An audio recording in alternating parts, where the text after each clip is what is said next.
Adelante, doctor. Muchas gracias a los amigos de CEFOCAT, muchas gracias a todas las personas que están conectadas. Hoy día tenemos un tema importante. Vamos a hablar sobre la declaración del acusado en juicio. Y cuando tratamos la declaración del acusado en juicio, hay muchos puntos a tener en consideración, muchas aristas, muchas situaciones que tenemos que analizar para ver si es que estratégicamente nos conviene que declare, no nos conviene que declare, si va a declarar, qué debe declarar, cómo puede declarar, qué es lo que puede decir, qué no puede decir, está sujeto a la verdad, como los testigos hacen su juramento, como los testigos, los peritos, podemos denunciar al imputado por falsa declaración en juicio, si es que cambia la versión que dio pues en la diligencia preliminar, podemos quizás hacer que declare y luego cortarle la declaración, ya solo quiero declarar ahí, ya no sigo declarando, puede declarar a medias, tiene que declarar completamente, está obligado a declarar, tiene su derecho a no declarar, vamos a hacer lo que siempre hago en todos los cursos que dicto, comparar un poco nuestro sistema con el sistema americano, que hay muchas cosas muy buenas del derecho anglosajón, del derecho inglés, que, que sirven un montón, ¿no? Y eso tenemos hoy día. Vamos a compartirles pantalla, ¿ya?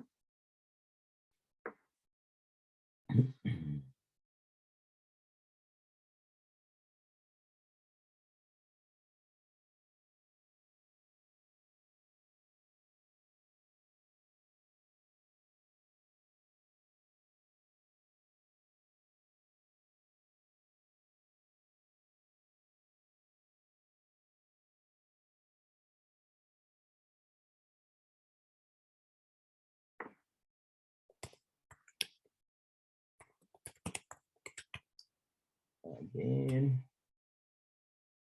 Vamos a ver dónde está.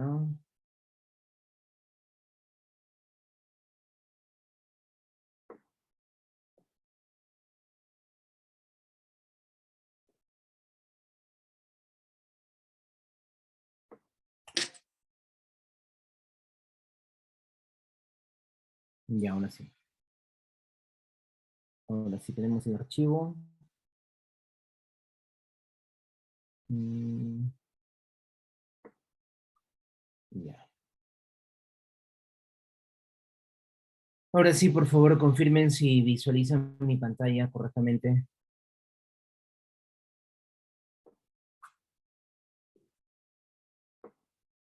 Gracias.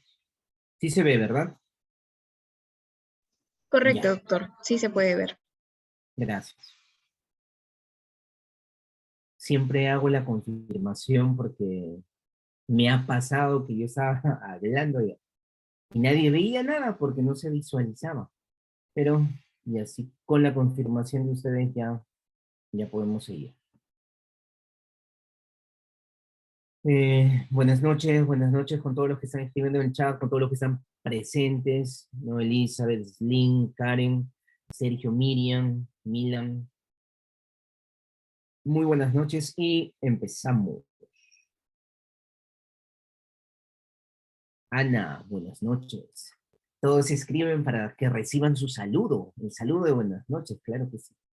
Vamos a empezar, ¿ya? Voy a anclar esto acá para que no se mueva. Y listo, ya. Entonces, Cristian, buenas noches, mi amigo. Eh, declaración del acusado en el juicio oral. Entonces, el derecho, como siempre digo, en la postura en la que estés, seas fiscal, seas juez, seas abogado, donde estés, seas actor civil, tienes que ser estratega, tienes que ser un, tienes que ver el proceso como eso, como un, eh, un cuadrilátero, bueno, no lo vamos a llamar cuadrilátero, un espacio donde distintas posiciones van a estar compitiendo para que el juez pues decida cuál de ellas tiene mayor sustento o menor sustento. Entonces, son versiones en competencia, ¿no? Como dice Henry Baker. Ahí el derecho es un juego altamente estratégico, altamente estratégico. Y es por eso que tú tienes que saber jugar tus cartas, saber en qué momento jugar las cartas y si es que las vas a jugar, si es que te conviene jugar esa carta o no te conviene jugarla. Y yo siempre lo asemejo a un juego de ajedrez, ¿no? Un juego de ajedrez, porque el ajedrez es bien estratégico. Si sabes jugar ajedrez, sabes que es bien analítico, no es mover pieza por pieza, no es jugar por jugar, es hacer la jugada en la mente y esa jugada transportarla en cada acto. Pero no solamente es hacer la jugada en la mente, sino es también visualizar la jugada de la otra persona, ¿no? Como dice Slim, se debe planificar. Exacto. Porque si no, es como que disparas al aire, ¿no es cierto?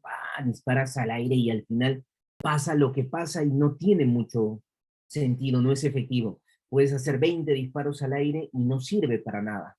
O puedes hacer un solo disparo certero y terminaste con el problema. Entonces es importante tener eso en cuenta siempre que vamos a analizar la declaración del imputado. Y bueno, no solamente la declaración del imputado, todo lo que actuemos en juicio, todo lo que actuemos en juicio tiene que tener ese análisis, esa planificación, ese cuidado, porque si no tenemos ese cuidado, entonces es como que no vamos a llegar a un objetivo claro, ¿ya? Por eso es importante ese tema de plantear tu teoría del caso. Ya hemos comentado en algunos cursos cómo planteamos la teoría del caso, desde qué momento la planteamos y cuáles son las mejores formas para desarrollar esta teoría del caso. Pero vamos a tocar un poquito de esto en este tema, ¿ya? Empezamos recordando un poco las investigaciones preliminares. 329.1 de nuestro Código Procesal Penal, que nos dice: el fiscal inicia los actos de investigación cuando tenga conocimiento de la sospecha de la comisión de un hecho que reviste los caracteres de delito, ¿no? Y este promueve la investigación. Vamos a mandar a la persona que prepara los materiales que corrija, hay palabras repetidas antes de que este material llegue a vuestras manos, ¿ya? Porque este material les vamos a pasar a los amigos de Cefocat, pero con las correcciones respectivas. Entonces, ¿qué nos dice el 330.2? Las diligencias preliminares tienen por finalidad inmediata realizar los actos urgentes o inaplazables, destinados a determinar si han tenido lugar los hechos objeto de conocimiento de su delictuosidad, así como asegurar los elementos materiales de su comisión, individualizar a las personas involucradas, incluyendo a los agraviados dentro de los límites de la ley, y asegurarlas debidamente. Estamos en investigaciones preliminares, diligencias preliminares, ¿ya? 334.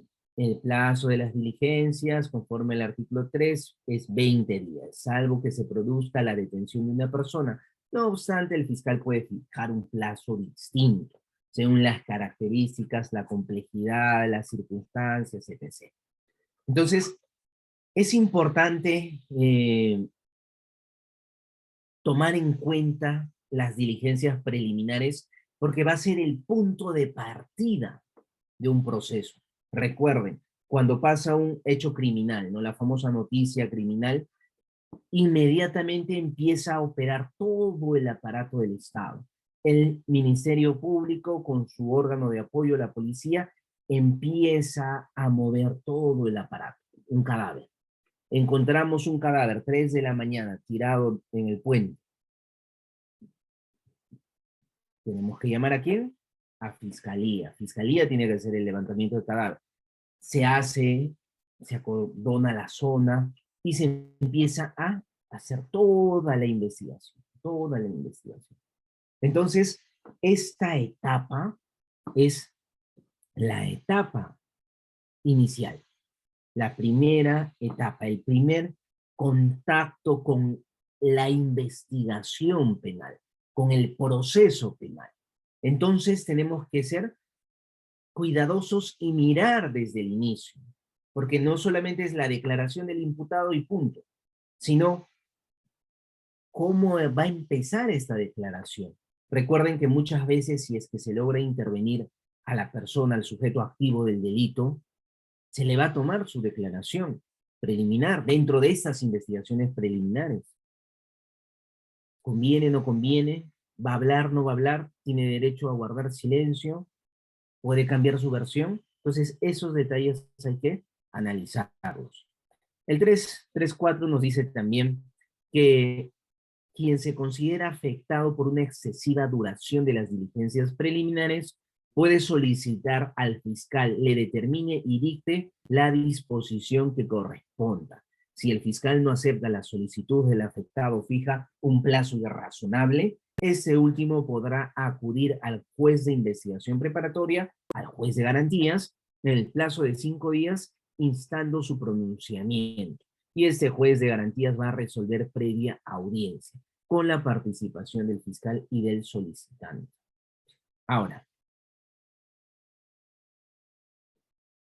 de las diligencias preliminares pasamos a la investigación preparatoria, el 321 del Código Procesal Penal. ¿Cuál es la finalidad? Determinar si la conducta incriminada es delictuosa, las circunstancias o móviles de la perpetración, la identidad del autor, partícipe de la víctima y así como la existencia del daño causado. ¿Qué buscamos? Reunir elementos de convicción, de cargo, de descargo, que permitan al fiscal decidir si formula o no acusación y en su caso al imputado preparar su defensa. Esto es importante. Hay que hacer un corte acá. ¿Qué quiere decir? En las diligencias preliminares, que es la primera etapa dentro de la investigación preparatoria, que puede durar 20 días o plazo diferente, a programación o a consideración del fiscal, recuerden, director de la investigación preparatoria es el fiscal. Y en las diligencias preliminares prácticamente es el amo y señor de la investigación.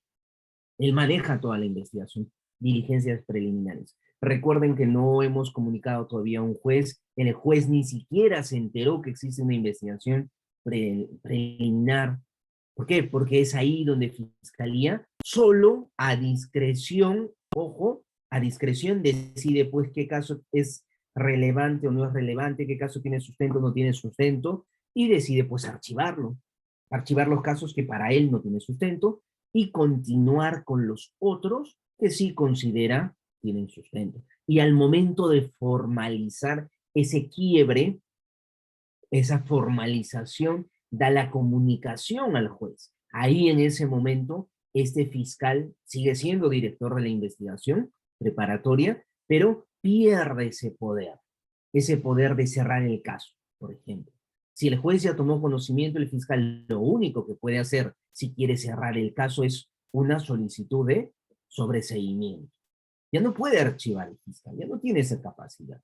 Pero antes sí lo tiene. En toda etapa de las investigaciones preliminares, en esa pequeña etapa, tiene 100% control.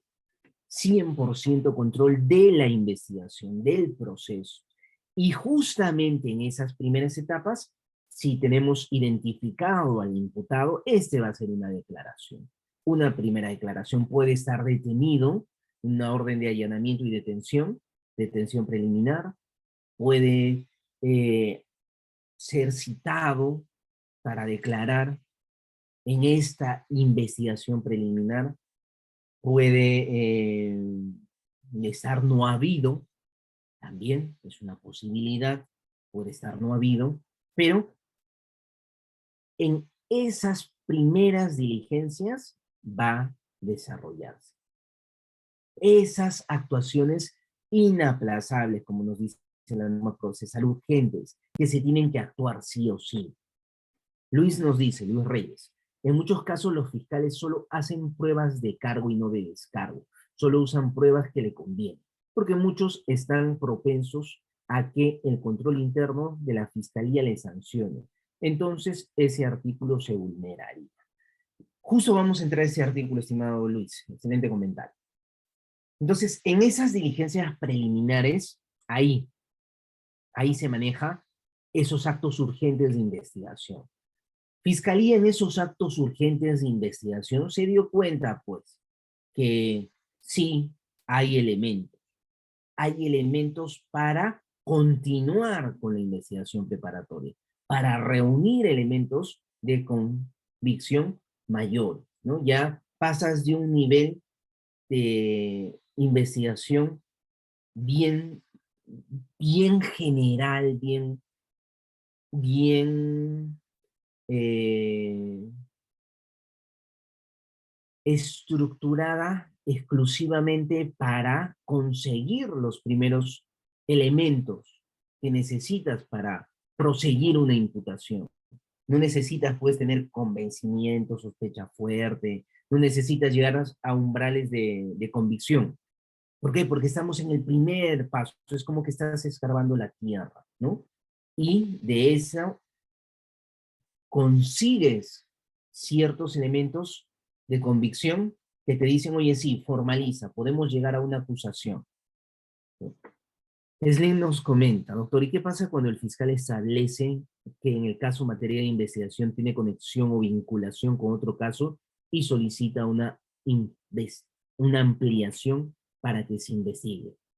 Ahí también, por ejemplo, en esta primera etapa, de las diligencias preliminares, los actos urgentes de investigación, pueden abrirse varios actos de investigación. Ejemplo, generalmente en delitos no simples, sino en delitos complejos, o en delitos especiales como corrupción de funcionarios, crimen organizado, lavado de activos, pasa eso. Tú tienes una investigación de corrupción de funcionarios, pero puedes abrir 3, 4, 5, 6 investigaciones de corrupción de funcionarios sobre los mismos hechos, sí. Sobre una sola imputación, sí. ¿Por qué? ¿Por qué puedes hacer eso? ¿Por qué? Porque justamente al estar en esta etapa de buscar, de conseguir elementos primarios, básicos, que me den pie a continuar y profundizar en determinadas investigaciones, yo como fiscal puedo hacer eso. Puedo abrir varias investigaciones. Y también puedo acumularlas, ¿no? Puedes acumular las investigaciones, puedes ampliar las investigaciones también. Pero recuerden, siempre depende de la naturaleza del caso y de qué se esté investigando. ¿Por qué?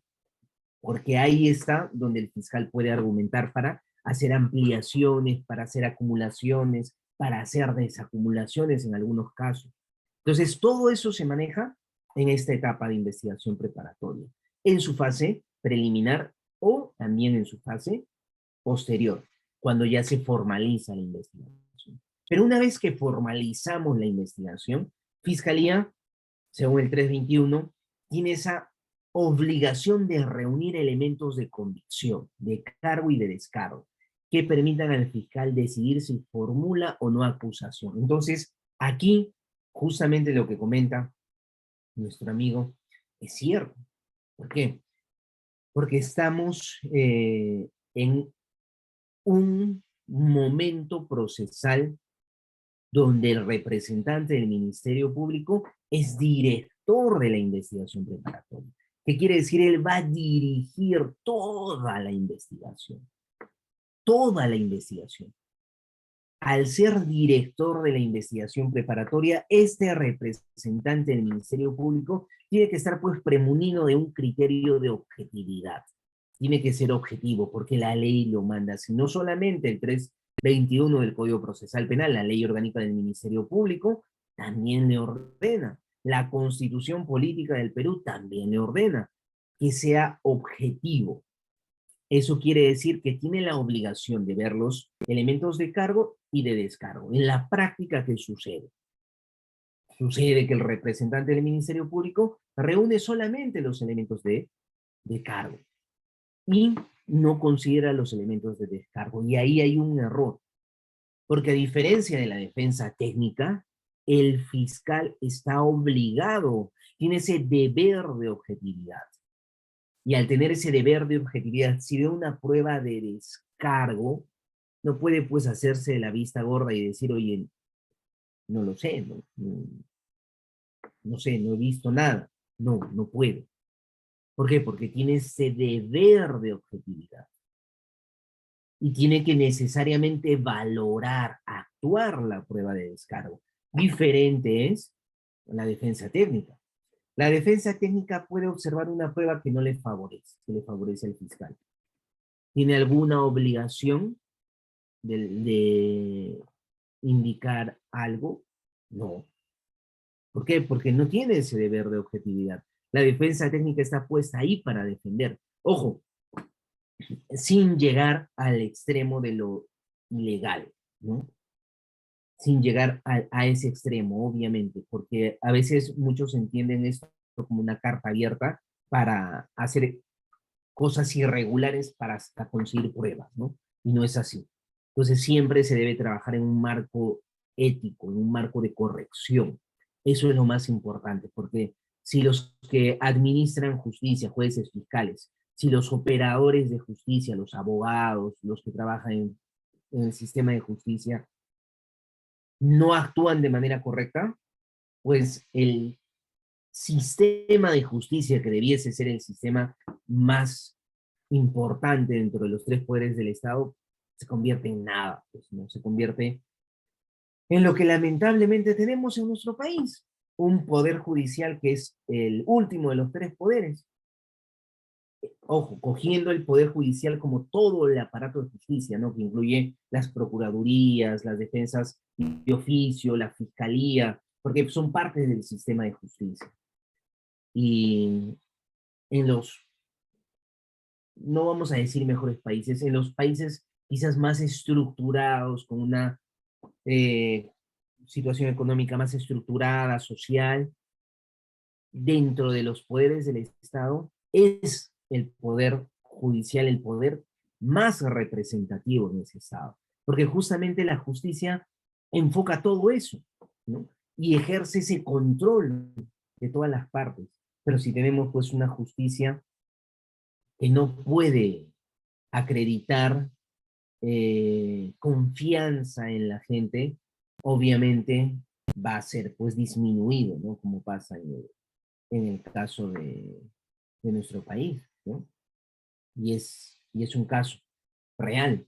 Entonces ahí es importante incidir en este tema del deber de objetividad que tiene el representante del Ministerio Público.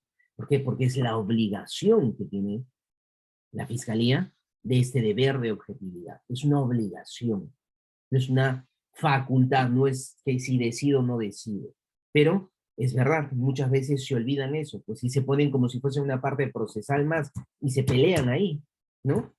Se pelean con el abogado, defienden a capa y espada su investigación. Y no es así. Los fiscales tendrían que, si cogemos un poco el sistema americano, ahí el desarrollo de los fiscales está en otro nivel, en otro nivel. Los fiscales son tan prácticos que verifican justamente lo que necesitan y también tienen esa obligación, ese deber de objetividad y negocian y cierran los casos. Acá los fiscales tienen armas del derecho anglosajón para negociar, tienen acuerdos reparatorios, tienen principios de oportunidad, tienen terminaciones anticipadas. pero no lo usan en casos leves, nada más. Lo pueden usar en cualquier, ojo, no los acuerdos reparatorios, no el principio de oportunidad, no, pero la terminación anticipada, sí. Entonces, hay herramientas que el derecho anglosajón proporciona a las partes, pero no son utilizadas. Y al no ser utilizadas, simplemente se llega al círculo del proceso, ¿no? Diligencias preliminares, formalización de investigación preparatoria y continúas el círculo, ¿no? Juicio, etapa intermedia, juicio oral, apelación, casación, etc., etc., etc. Un minuto, por favor. Me está pidiendo mi computadora, no la enchufé. Me está pidiendo que enchufe la batería. Entonces, denme un minutito, por favor, ¿ya? Un minutito.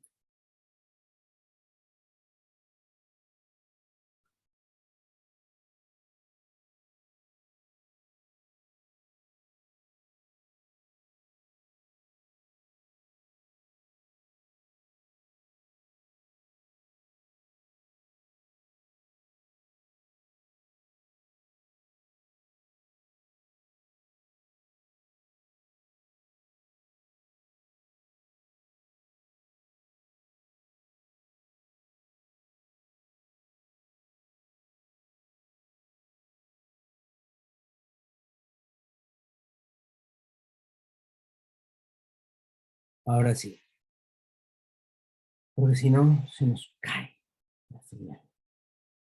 Ya. ¿Dónde estamos? Acá estamos.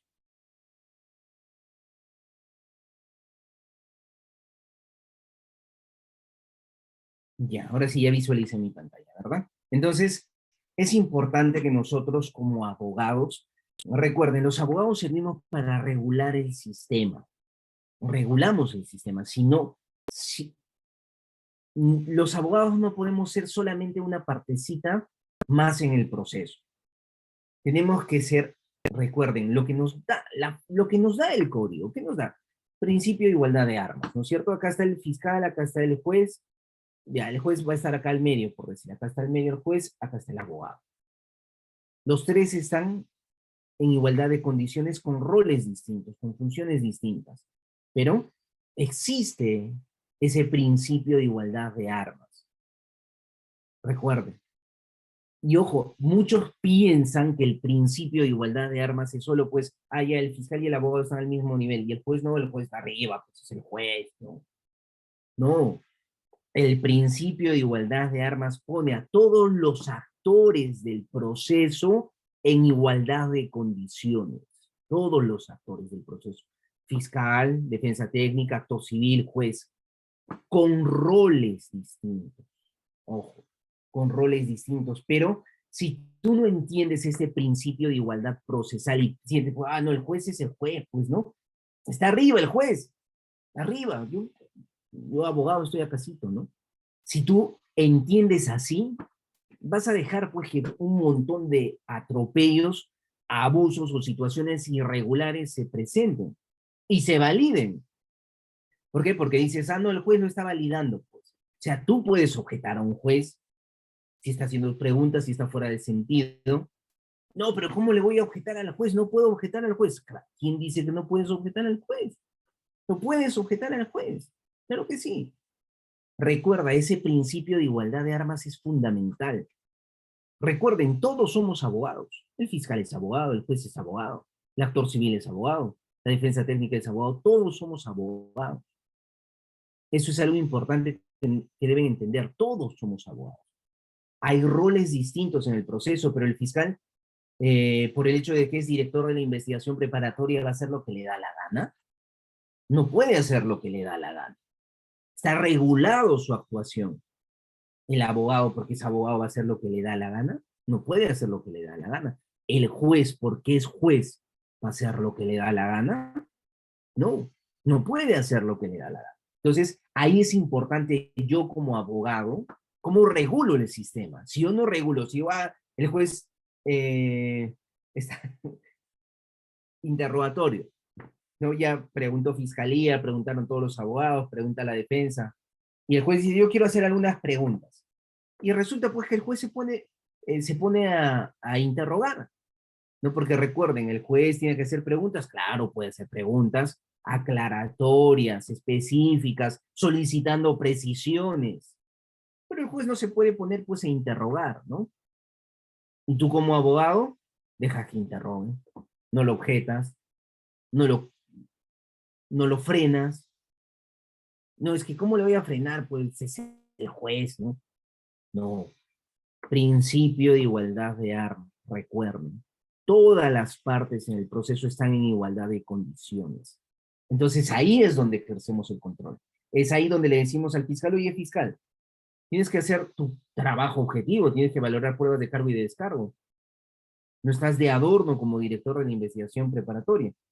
Entonces, me voy tutela de derechos, exijo al juez de garantías que haga valer determinados puntos. Entonces, eso es importante que entendamos, ¿no? ¿Por qué? Porque los fiscales, es cierto, hacen lo que quieren y buscan solo la prueba que les conviene. Pero si nosotros permitimos eso, obviamente van a seguir haciéndolo, ¿no?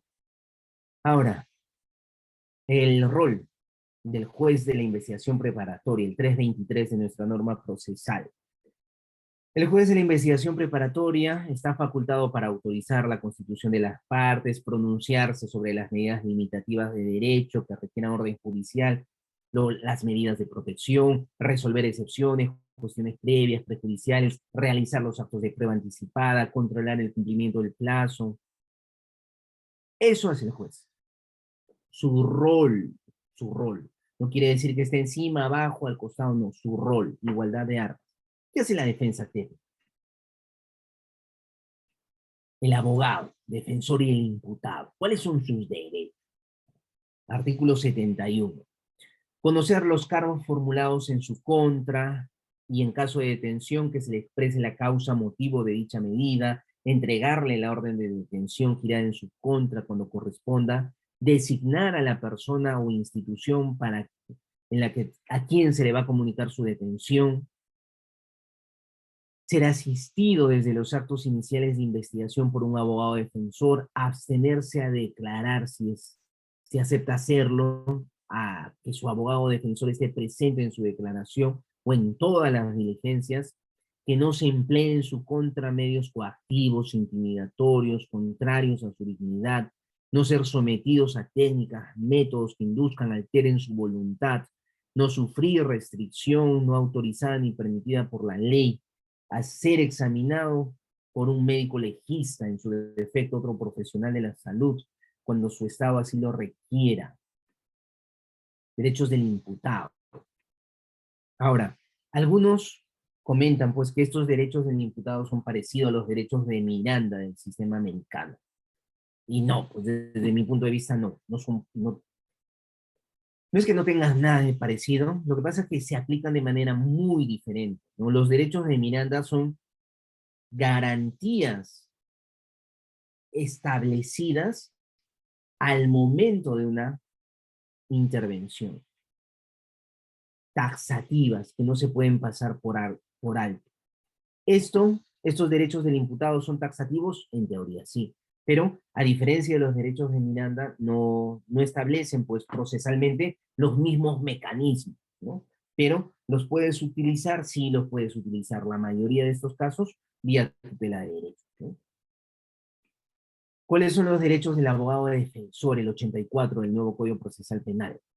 Prestar asesoramiento desde que su patrocinado fuera citado o detenido, interrogar directamente a su defendido, como a los demás procesados, testigos, peritos, recurrir a la asistencia reservada de un experto de ciencia, técnica, arte durante el desarrollo de la diligencia, siempre que sus conocimientos sean requeridos para mejor defender,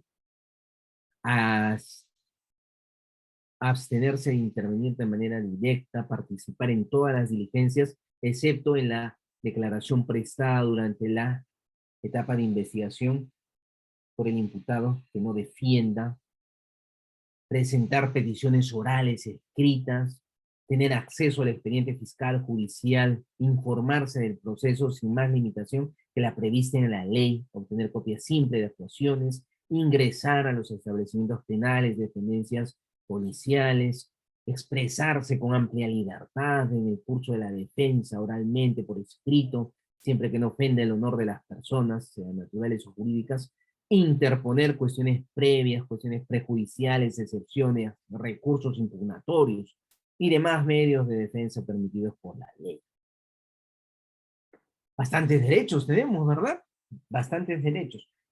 Recuerden, para pasar ya al tema directo, principio de igualdad de armas. Eso es un principio fundamental, no es cualquier cosa. Y si el abogado no se siente en igualdad de condiciones con fiscalía, con juez, entonces ya perdiste en la defensa, ya estás defendiendo en desventaja. ¿Por qué? Porque no te sientes parte de ese principio de igualdad de armas. Y es muy importante. Ahora entramos a este momento, la declaración del imputado. ¿Qué nos dice el 86? El artículo 86, momento y carácter de la declaración. 1. En el curso de las actuaciones procesales en todas las etapas del proceso y con arreglo a lo dispuesto por este código, el imputado tiene derecho a prestar declaración y ampliarla a fin de ejercer su defensa, responder a los cargos formulados en su contra. Las ampliaciones de declaración procederán si fueren pertinentes y no aparezcan solo como un procedimiento dilatorio o malicioso. 2. Durante la investigación preparatoria, el imputado, sin perjuicio de hacerlo ante la policía, con las previsiones establecidas en este código, presentará declaración ante el fiscal, con la necesaria asistencia de su abogado defensor, o cuando éste lo ordene o cuando el imputado lo solicite. 3. Durante el juicio, la declaración se recibe en oportunidad y forma prevista para dicho acto.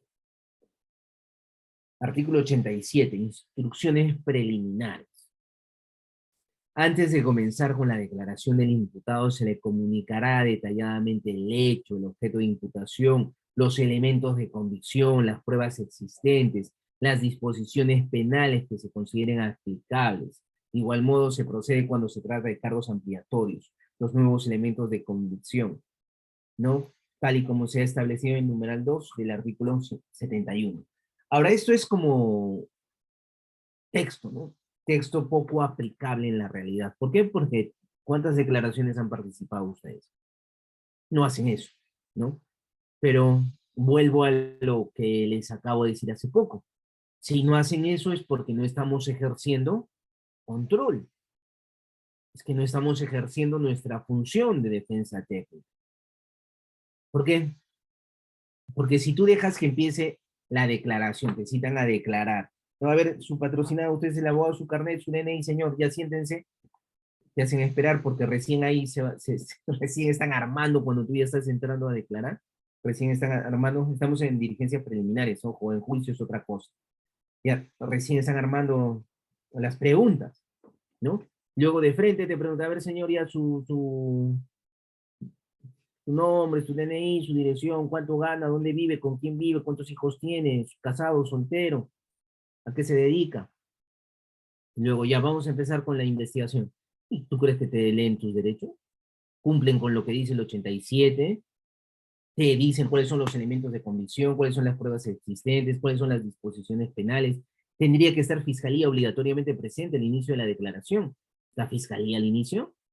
¿Qué hacen los policías? Te toman la declaración y le manda fotito, ¿no? Le tomo foto de la declaración, le manda el fiscal le manda sus preguntas, a veces no manda ni preguntas, y te dice ya, doctor, firme acá, firme su abogado, firme su cliente, y listo. Y el fiscal ya va a venir más tarde para firmar todas las declaraciones del día. Ah, así es, así tiene que ser, eso es correcto, no, no es cierto. Pero si tú como abogado no dices nada, escuchas, firmas y te vas, obviamente que no va a pasar nada. Entonces ahí está la importancia de que tú entiendas el rol de abogado. entiendas y hagas que se respete la ley. Muy bien, señor, el fiscal no está, perfecto, hay que esperarle al fiscal. Dígale al fiscal si no está presente y lee los derechos y le dice y le explica cuál es la imputación concreta, cuáles son los elementos de convicción, cuáles son las disposiciones penales sobre las que se le está investigando a mi cliente, porque yo no lo tengo que hacer como abogado. Algunos policías te dicen, señor, su abogado ya le explicó de qué es este tema, ¿no? Entonces, mi obligación como abogado explicarle, es mi obligación. Ojo, ¿quién tiene que hacerlo? El representante del Ministerio Público en la etapa preliminar. Es su obligación. Entonces, ahí tienes que poner ese eje de control. Si no, ¿qué haces? ¿No? Cristian nos dice, algunos emplean la videollamada o reunión por Zoom, ¿verdad?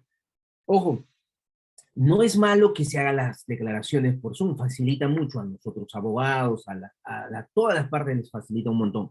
Pero ¿quiénes tienen que estar ahí? Pues tiene que estar el fiscal. Tiene que estar el fiscal necesariamente en esa reunión, ¿no? Si no es el fiscal, entonces, dónde está la garantía como defensor de la legalidad? ¿Dónde está la garantía? Cristian, levanta esa mano. Adelante, mi amigo.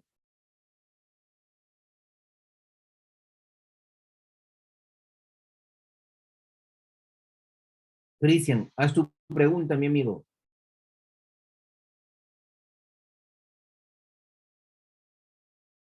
Cristian, ya te desanimaste ya. Y igual, cualquier duda, ponlo en el chat si ya no quieres hablar, ¿ya? Entonces, no me permiten.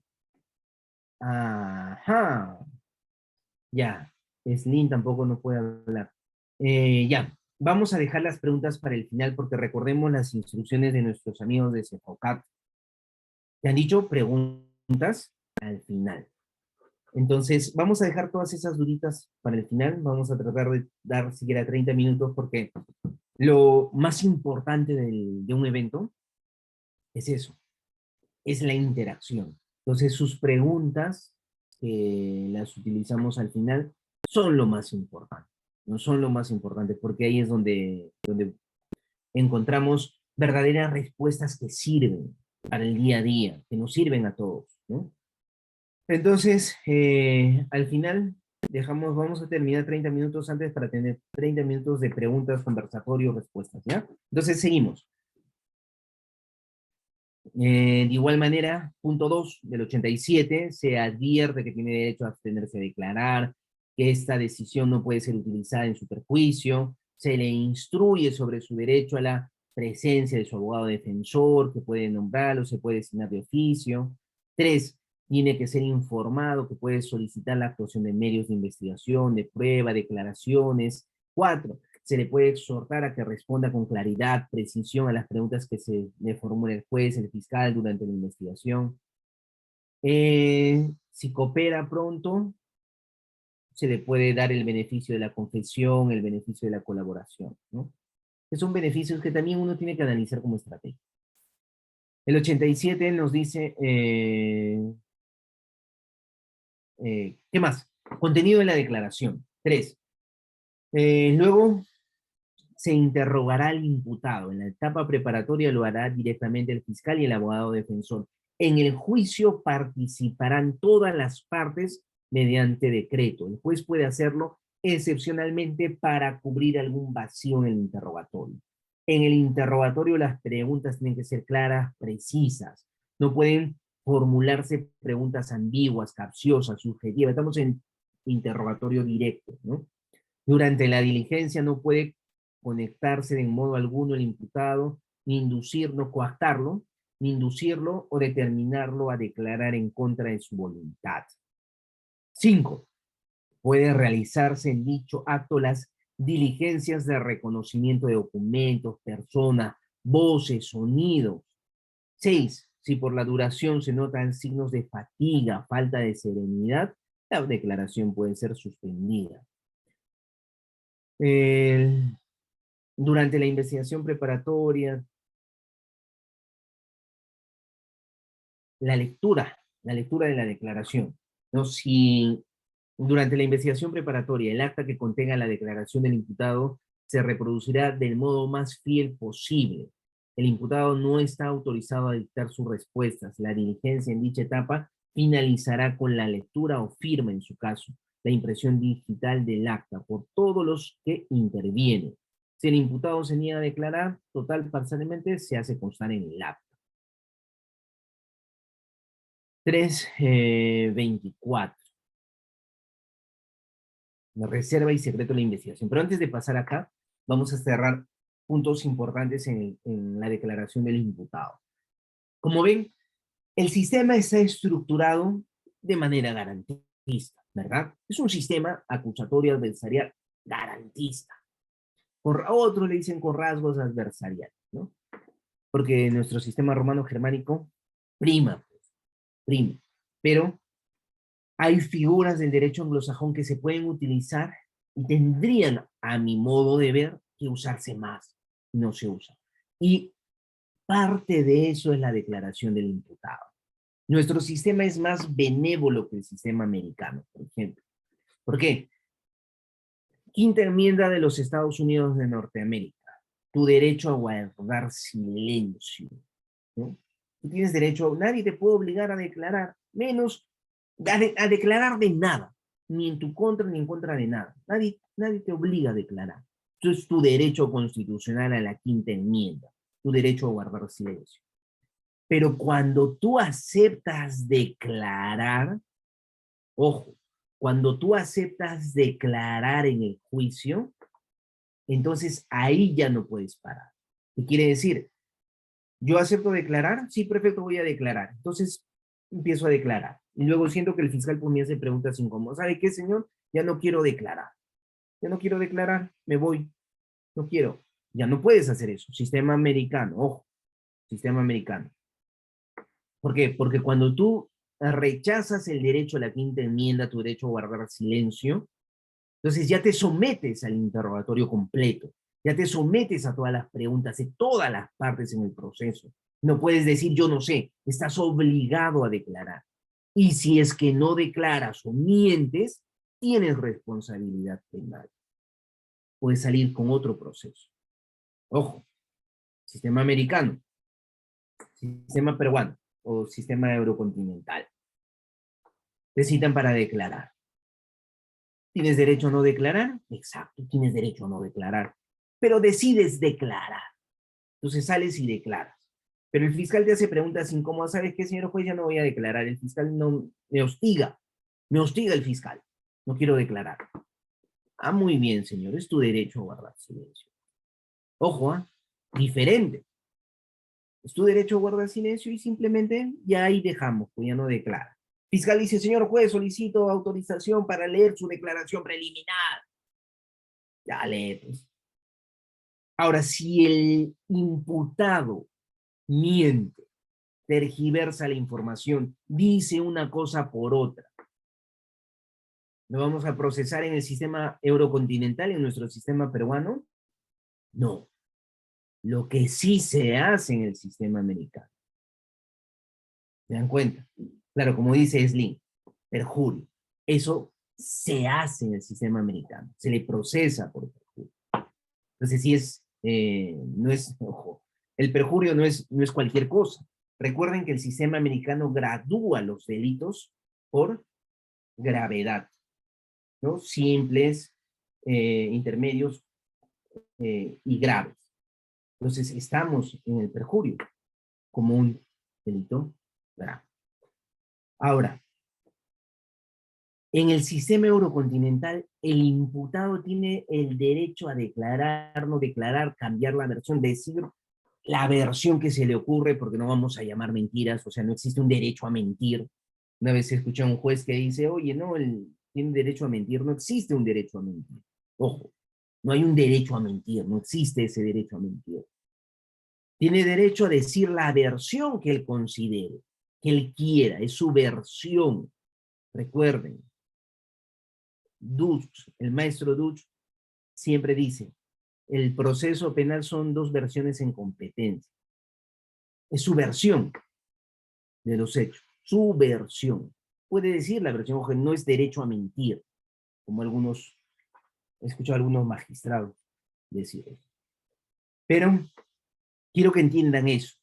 Si tú tienes esa flexibilidad en el sistema eurocontinental, en el sistema peruano, que no tienes en el sistema anglosajón, donde en el sistema norteamericano tienes que romperte la cabeza para hacerlo declarar o no declarar. Porque si ingresa a declarar, ya no retrocedes. Te comes todo, todas las preguntas, de todas las partes procesales. Entonces, es por eso que la mayoría no lo se declara a su imputado. Es así. Salvo que tengas mucho control de la declaración y tu imputado tenga muy buena preparación para manejar la declaración. Pero en el sistema peruano no. En el sistema peruano tú puedes hacerle declarar y puedes sacarle de la declaración cuando quieras. Puedes generar una versión totalmente diferente de los hechos. Lo puedes hacer. ¿Por qué? Porque la valoración, ojo, la valoración de la declaración del imputado es distinta. Yo he visto resoluciones fiscales, ojo, fiscales especializados en lavado de activos, en corrupción de funcionarios, fiscales especializados que como elemento de convicción usan la declaración del imputado contra él mismo. Imagínate, elemento de convicción contra el imputado Slim, por decir. Slim Gerson Milán Vidal. Es el imputado. Él declaró. Entonces usan la declaración de Slim como un elemento de convicción en su contra. Fiscales especializados, ojo, ni siquiera cualquier fiscal de delitos comunes. O sea, tú puedes entender eso como abogado, cómo el fiscal va a usar la declaración del imputado como un elemento de convicción contra él mismo. O sea, es un absurdo. Rompe lo establecido por la Corte Suprema, plenos casatorios, sobre la declaración del imputado. Rompe lo establecido por la Corte, sí, paso por paso, por la Constitución Política del Perú, sentencias del Tribunal Constitucional sobre la declaración del imputado. Rompe lo establecido de la Corte Interamericana de Derechos Humanos, del Tribunal Europeo. O sea, imagínate, es terrible. Pero lo ponen como elemento de convicción. Imagínate. Entonces, ahí nosotros, uno, podemos entender que la fiscalía hay fiscales que están en la calle, ¿no? En la calle completa, pero lo más grave es que estas solicitudes también pueden ser validados por jueces. Imagínense que un juez valida un elemento de convicción en contra de un imputado, su propia declaración, como un elemento de convicción en su contra, su propia declaración. Pero, ¿por qué citamos esto? ¿Por qué citamos esto? Porque la declaración del imputado puede ser un arma muy importante en el proceso. Un arma muy importante en el proceso. ¿Por qué? Porque la puedes utilizar si la sabes utilizar y si tienes un imputado coherente, inteligente, que puede expresar sus ideas de manera clara, concisa, tienes un arma importante ahí, como defensa técnica dentro de tu versión de los hechos, ¿no?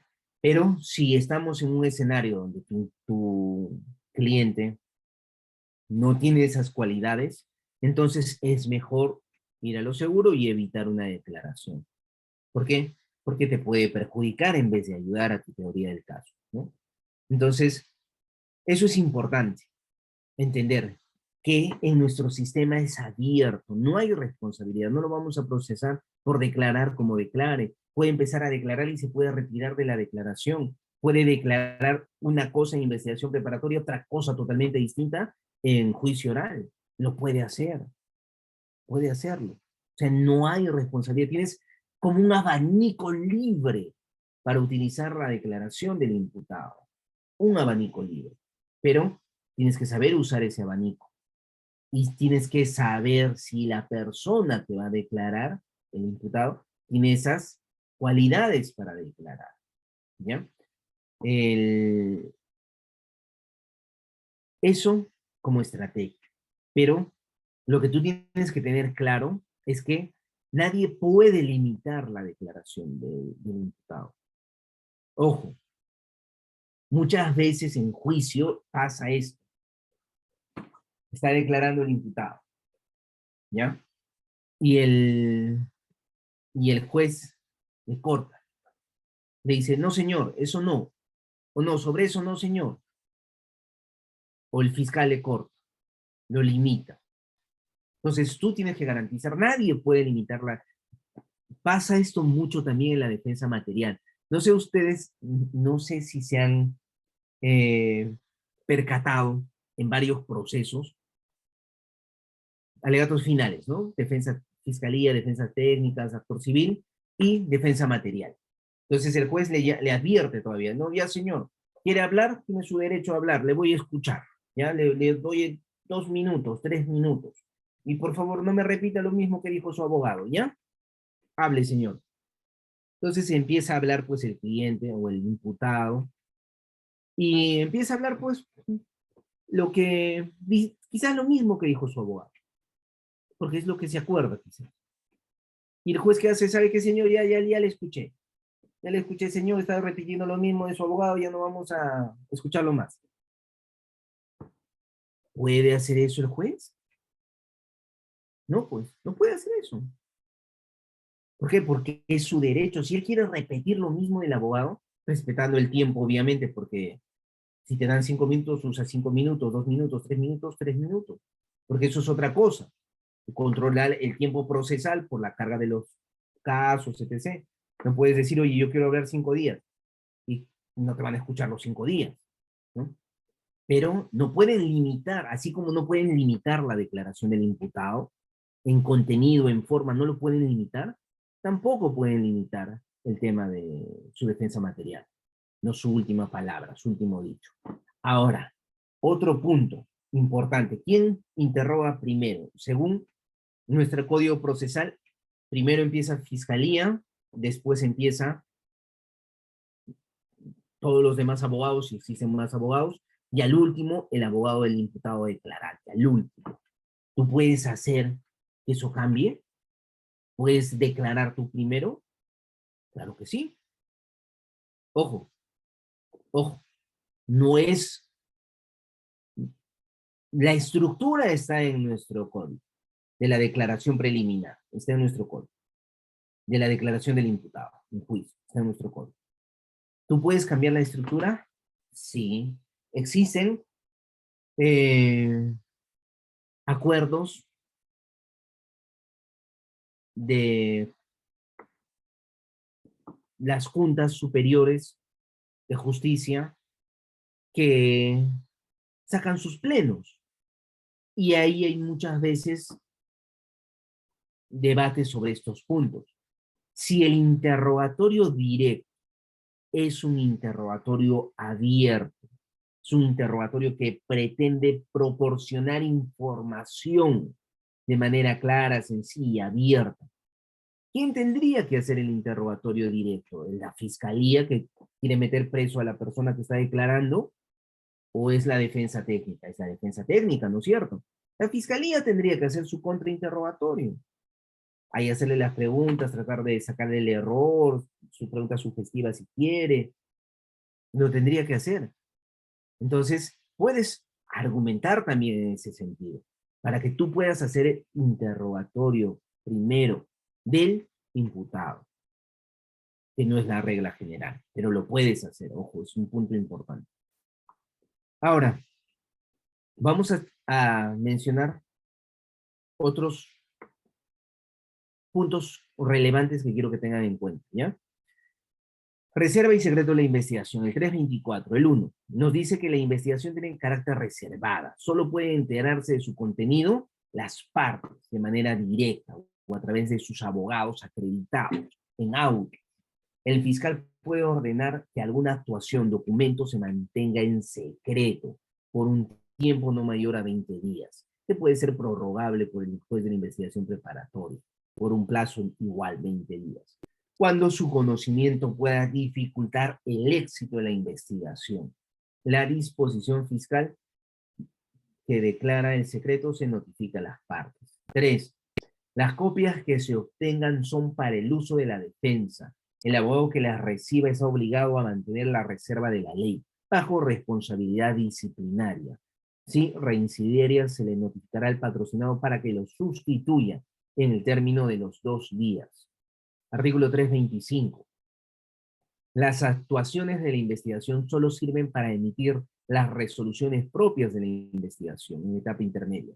Para los efectos de la sentencia tienen carácter de acto de prueba. Ojo, carácter de acto de prueba, las pruebas anticipadas recibidas de conformidad a los artículos 141 y siguientes actuaciones objetivas irreproducibles, cuya lectura en el juicio oral se autoriza.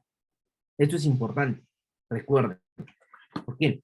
Porque estas actuaciones, ¿se acuerdan lo que hablamos al inicio en estas diligencias preliminares, estos actos urgentes, inaplazables, que pues, se realizan sin presencia del abogado, sin presencia del fiscal muchas veces? No, no vale, porque no estuvo el abogado presente. Algunos abogados quieren tachar, ¿no? No me citaron para la declaración o para esto o para aquello. Ojo, son actos urgentes.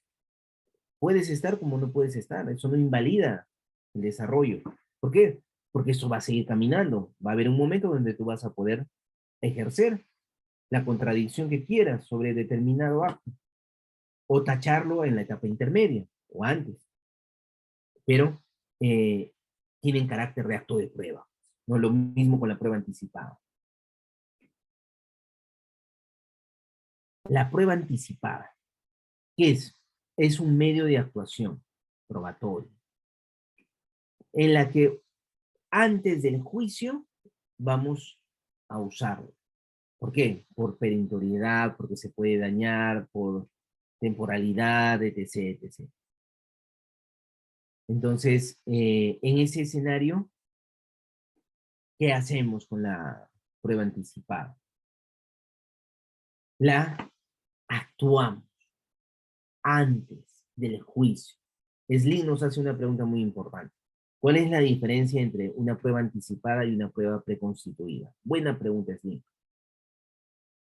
Las pruebas preconstituidas son aquellas que van a nacer del acto delictivo y que se hallan justamente en estas diligencias urgentes, inaplazables.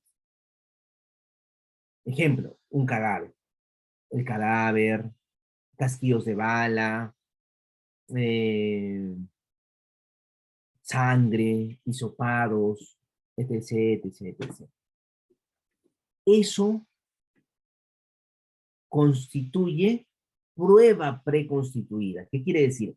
Es parte de la escena del crimen, es parte de la condición delictiva, de la acción, del hecho delictivo, pero es diferente a la prueba anticipada. ¿Por qué? Porque la prueba anticipada va a ser una que se tiene que actuar como cualquier otra prueba en el juicio oral, que es en el momento donde se actúa la prueba, pero por necesidad de urgencias, por situaciones determinadas, tenemos que acelerar la actuación. Y si no aceleramos esa actuación, entonces no podemos mantener la prueba, se puede dañar, se puede perder, puede dejar de ser útil para el proceso.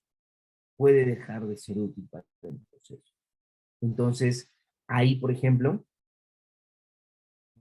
tenemos esa diferencia esencial. La prueba anticipada la tienes que desarrollar con todas las formalidades de ley, con las partes presentes, ante el juez de la investigación preparatoria.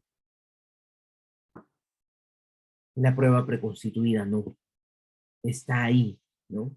Cristian nos pregunta, ¿y la cámara Gesell? La cámara Gesell, ahí, por ejemplo, el, ahí hay que tener una diferencia y un cuidado especial con este tema, ¿ya? De la cámara Gesell. ¿Por qué? Se entiende que en casos, por ejemplo, violación sexual de menor, agresiones a menores de edad, tocamientos indebidos. En determinados casos donde urge, es necesario el uso de la cámara Gesell porque estamos frente a menores de edad y el Estado pretende cuidar pues su estabilidad emocional, el recuerdo del hecho dañoso, tratar de no revictimizarlo, no revivirle situaciones traumáticas, etc., se usa esta cámara Gesell, ¿no? Donde un psicólogo en medio de juego consigue informaciones relevantes para el proceso, ¿no? De acuerdo a la edad del menor afectado. Ahora, la discusión que se ha generado a raíz de la cámara Gesell es cómo concebimos a la cámara Gesell. ¿La concebimos a la cámara Gesell como una prueba preconstituida o la concebimos a la cámara Gesell como una prueba anticipada? ¿Qué es? ¿Está preconstituida o es prueba anticipada? Entonces, ahí se empieza a generar un debate, ¿no? Algunos dicen es prueba preconstituida, otros dicen prueba anticipada. Y la Corte Suprema ya solucionó este problema, ¿no? ¿Por qué? Porque ¿qué nos dice la Corte Suprema? Nos dice, la prueba preconstituida es la que nace de la escena delictiva, ¿no? Del hecho del crimen, delictuoso, del crimen. La violación sexual, por ejemplo. Entonces, la declaración de la menor es importante, ¿verdad? Y para mantener frescos los datos, lo tenemos que actuar inmediatamente. No necesitamos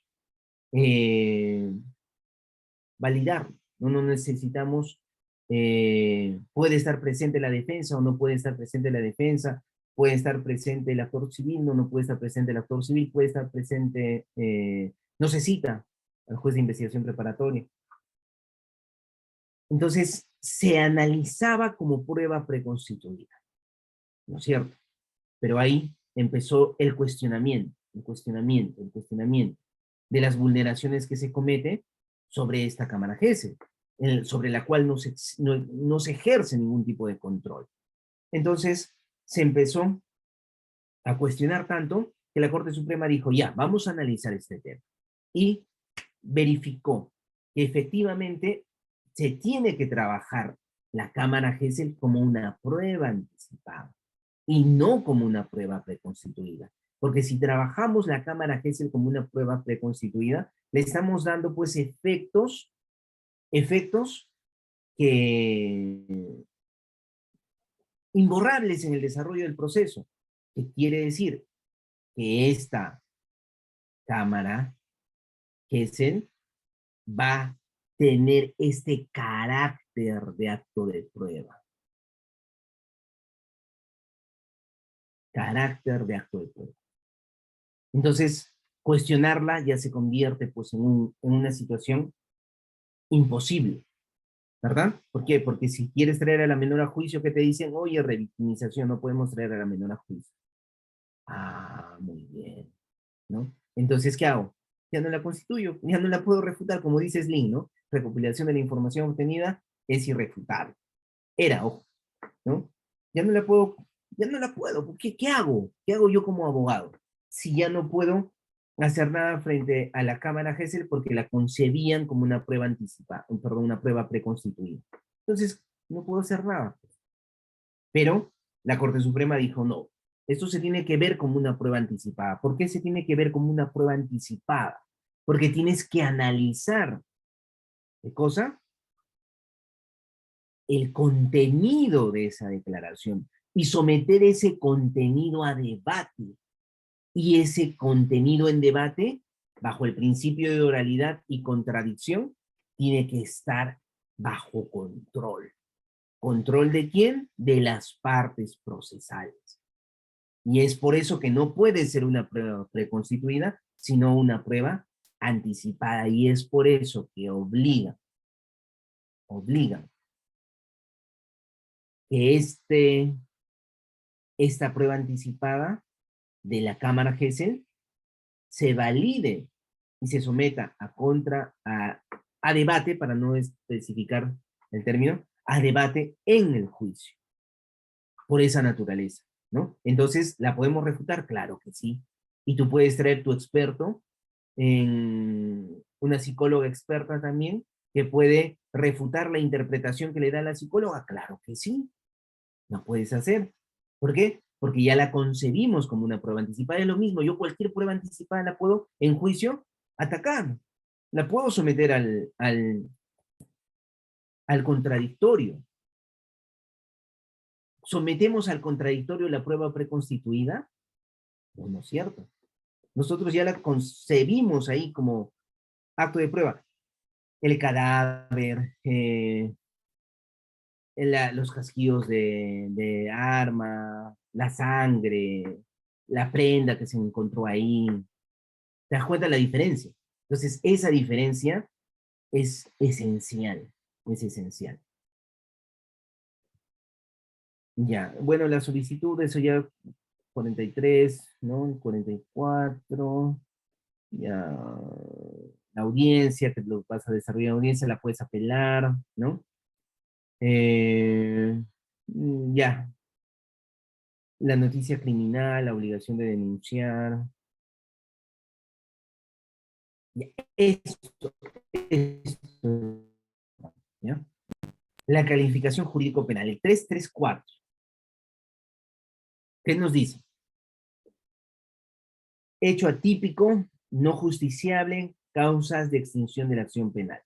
Uno, si el fiscal al calificar la denuncia o después de haber realizado o dispuesto a realizar diligencias preliminares, considera que el hecho denunciado no constituye delito, no es justiciable penalmente o se presentan causas de extinción previstas en la ley, declarará que no procede formalizar y continuar con la investigación preparatoria, así como ordenará el archivo de lo actuado.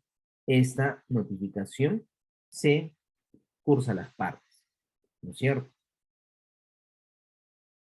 Omisión de condición objetiva de procedibilidad, reserva provisional.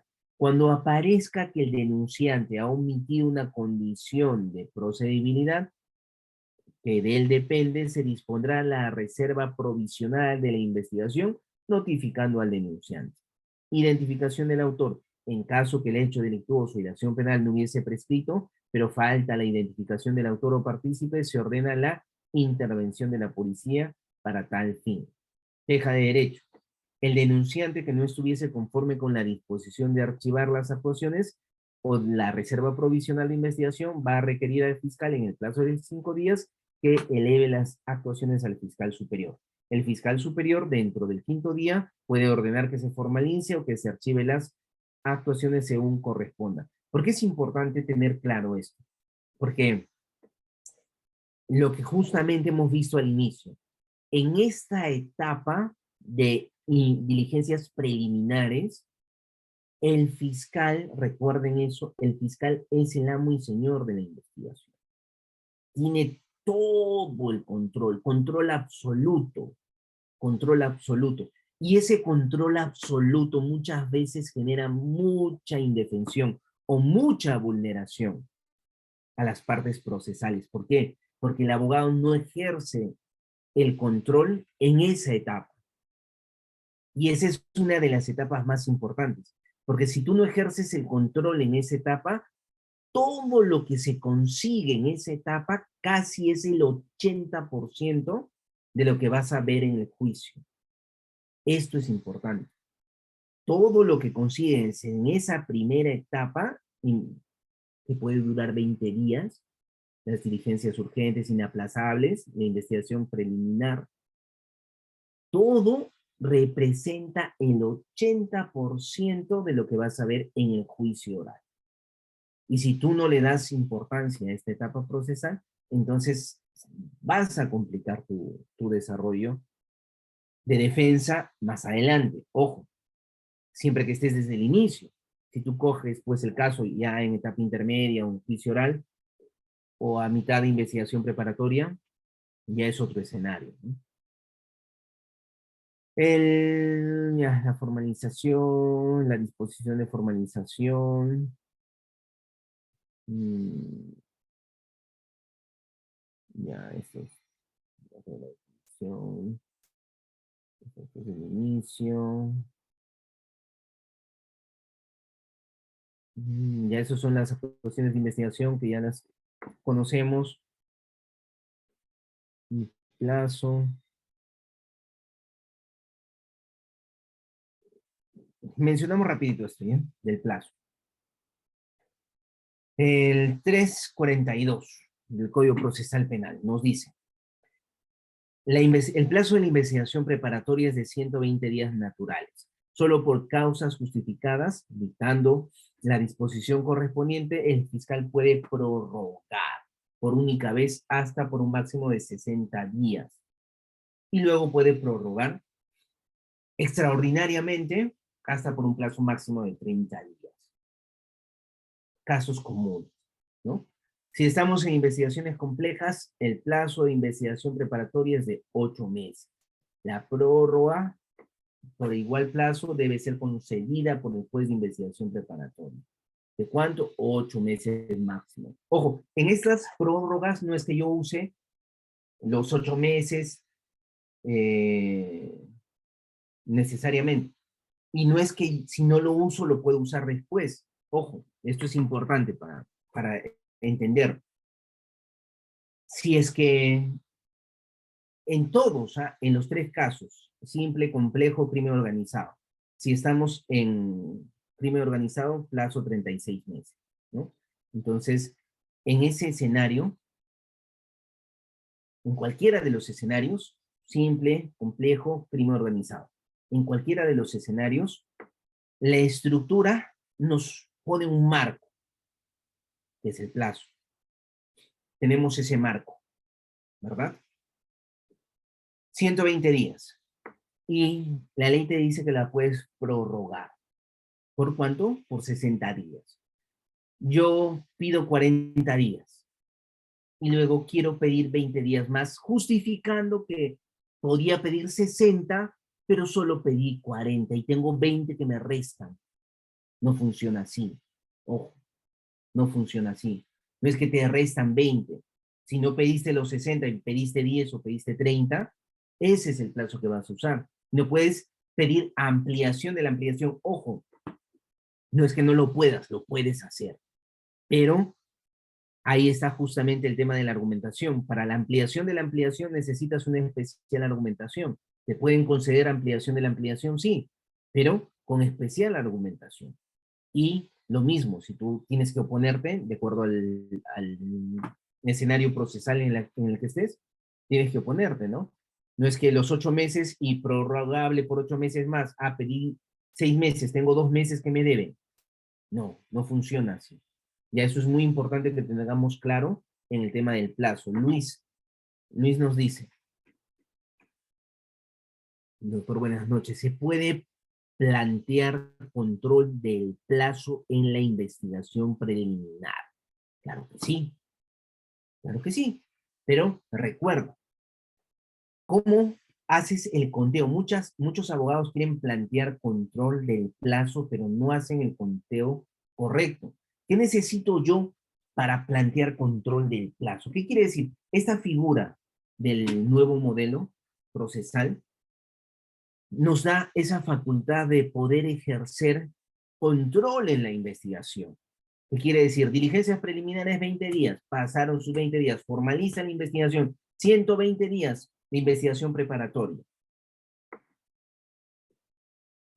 Y ya pasaron 200 días, o 180 días, o 150 días.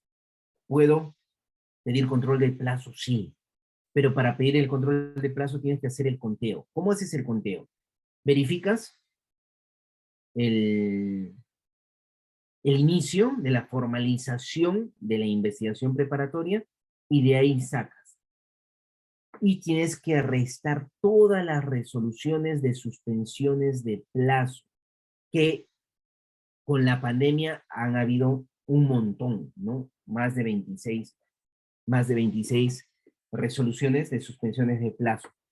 Entonces, tienes que hacer la resta para que tengas el conteo válido, ¿no? Pero lo puedes hacer En la investigación preliminar, claro que sí.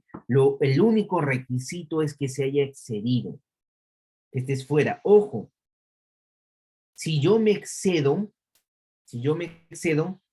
y todo lo que actúo ya no vale,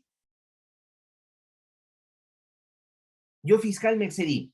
El 10 de agosto venció mis 120 días, pero programé para septiembre, puse una testimonial, para septiembre una ampliación de declaración, para octubre un peritaje, para noviembre tengo 2 documentales y una visualización de video.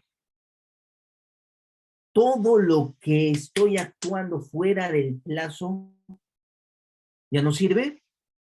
No. Ojo, ¿ah? Ojo. Tenemos otra pregunta de nuestro amigo Puntito. Puntito dice, vamos a cerrar, antes ya ya es 10:28 para coger todas las preguntas en grupo. Vamos a cerrar esto, ¿ya? De la investigación preparatoria. De los plazos. Ya, y luego abrimos, vayan escribiendo todas las preguntas, por favor, por el chat, todas las dudas que tengan de todo lo que hemos visto, ¿ya? El plazo. Entonces, no es que todo lo que actúes fuera del plazo ya no tiene valor. Ah, no, tiene todo el valor. Si tú no has planteado un control de plazo, que es una herramienta que te da el código, y el plazo era 120 días y ya vamos por el día 200. Y se han actuado muchas diligencias fuera de los 120 días. Normal. Válidas, todas válidas. Ahí donde estás tú, pues que estás durmiendo y no has planteado tu control de plazo. No has sido el juez de garantías y le has dicho, señor juez, ordene a ese fiscal que cierre la investigación, porque el fiscal ya se pasó del tiempo, no tiene nada que cierre. Si es que tiene algo ya, porque formalice su acusación, que saque su acusación, o si no, que solicite el sobreseimiento, pero ya no se puede afectar el plazo razonable, ya violó el plazo. Pero todo lo que se actuó fuera de ese tiempo no se anula, tiene el valor. ¿Por qué? Porque ahí está la obligación. Recuerden, esto es importante, que lo tengan claro. Todos los artículos que hemos leído al inicio, los derechos del imputado, los derechos del abogado, todos estos derechos tienen la condición de carga. ¿Qué quiere decir? Que tú tienes la obligación de solicitar o ejercitarlos. Es tu carga, es tu peso, es tu responsabilidad. Si tú no los ejercitas, no quiere decir que automáticamente se van a ejercitar, no, representan una carga. Por eso yo les decía al inicio, algunos comparan pues el artículo 71 del Código Procesal Penal con los derechos de Miranda. Eso no, pues no hay forma de que los compares. ¿Por qué? Porque mientras el artículo 71 establece tus derechos, pero como carga, diciéndote, oye, tú tienes estos derechos, pero ejercítalos, ejecútalos, reclámalos, si es que se te afectan. La regla general es que no se te tienen que afectar, pero si se te afectan y no dices nada, es como que tienes dos niños se están peleando en el colegio, ¿no? Entonces, tú le dices, la regla general dice, oye, nadie puede pegar al otro, no le pegues al otro, tienen que respetarse, no se pueden insultar, no se pueden escupir, esas son las reglas generales. Pero entonces todos los días el grandulón va y el chiquito, ¡pam!, le pega, le pega, le pega, le pega.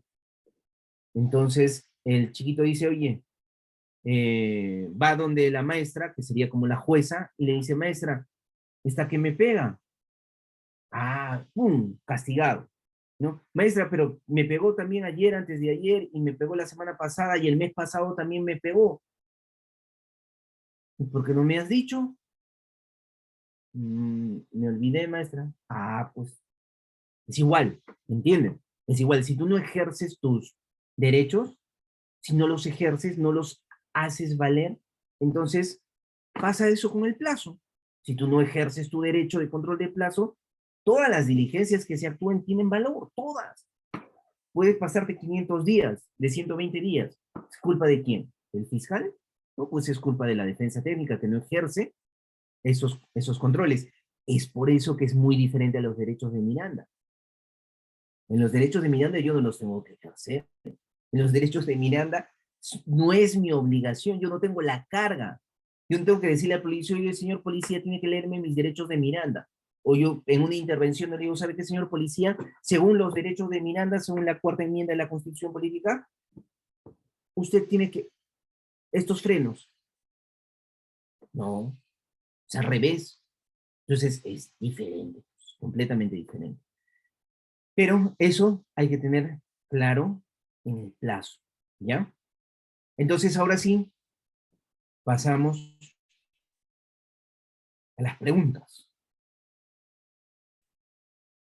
Y ahora sí, mis amigos de Cefocat, ahí tienen mis teléfonos, mis correos para cualquier duda académica. Voy a dejar de compartir ese material, voy a decirle a la secretaria del estudio que corrija, porque he leído y hay palabras repetidas, y una vez que lo corrija, les vamos a entregar a los amigos de Cefocat, ¿ya?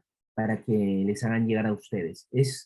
Tiene más temas de los que íbamos a tratar el día de hoy, pero son importantes para que los tengan presentes, ¿ya? Muchas gracias, mis queridos amigos y amigas, y dejo de compartir para ver el tema de las preguntas. Y a los que quieren hacer preguntas con el micro, por favor, mis amigos de Cefocat, les activan los micros, ¿ya? A ver, vamos a leer las preguntas.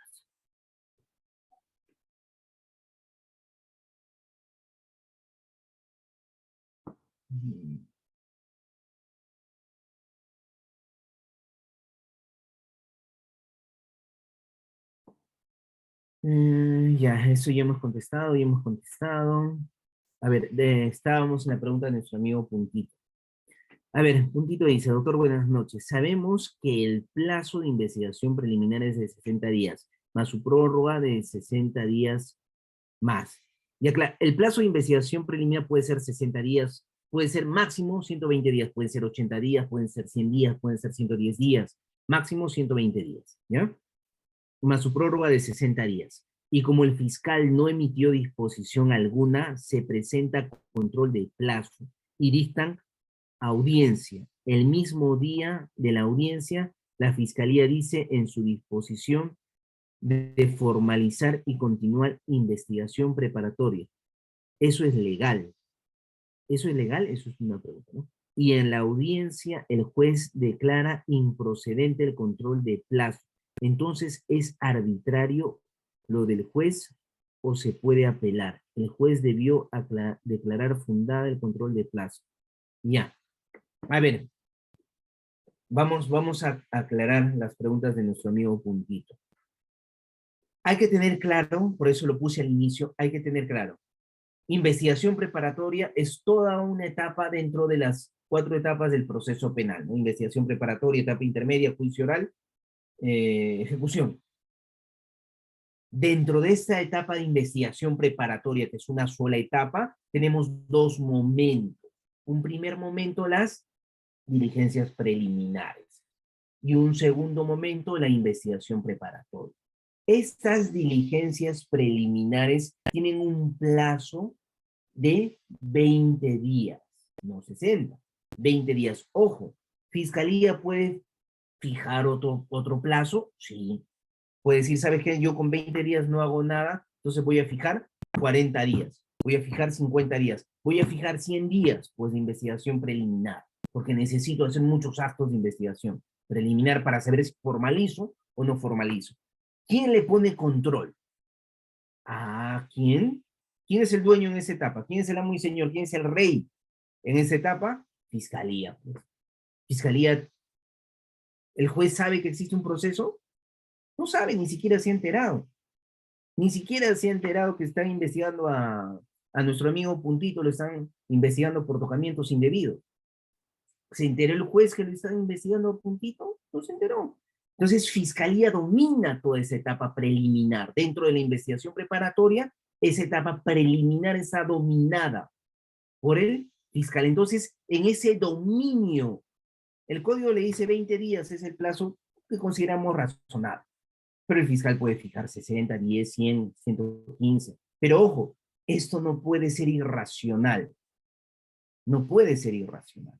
Y depende mucho de la naturaleza del delito, pues no es lo mismo investigar lesiones leves, no es lo mismo investigar hurto simple, a investigar después lavado de activos, crimen organizado, que ojo, son otros plazos, o dentro de los delitos comunes, por decir, un robo agravado, una violación sexual, una estafa agravada, ¿no? Entonces, eso dejamos claro. Durante estos 20 días, o 40, o 50, o 60, durante ese periodo, Fiscalía es el dueño, maneja todo, tiene el control. Es por eso que es importante que tú estés presente en esa etapa. ¿Por qué? Porque ahí tienes que poner filtros si necesitas poner filtros.